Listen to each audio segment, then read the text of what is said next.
আরজিকর কাণ্ডের দ্রুত তদন্ত করুক সিবিআই, এমনই দাবিতে পথে নেমেছে মহিলা তৃণমূল। পাশাপাশি বিভিন্ন প্রকল্পের মাধ্যমে মহিলাদের সম্মান জানানোয় মুখ্যমন্ত্রীকে কৃতজ্ঞতা জানানো হয়েছে। কলকাতার বিড়লা প্ল্যানেটোরিয়াম থেকে ধর্মতলা পর্যন্ত মানববন্ধন কর্মসূচি করেছেন চন্দ্রিমা ভট্টাচার্য, শশী পাঁজা, জ্যোৎস্না মান্ডিরা।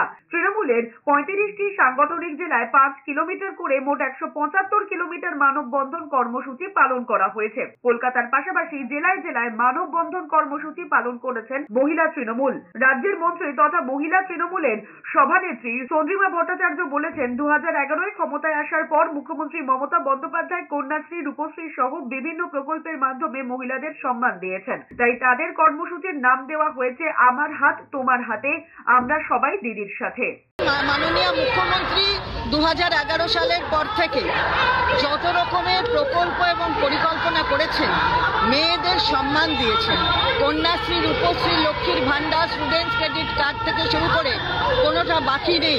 আমরা তাই কৃতজ্ঞতা জানাচ্ছি মাননীয় মুখ্যমন্ত্রীর প্রতি। আমাদের নিশ্চিত বিশ্বাস আছে এই বিচার প্রক্রিয়ার ওপর এবং মাননীয় সুপ্রিম কোর্টের ওপর।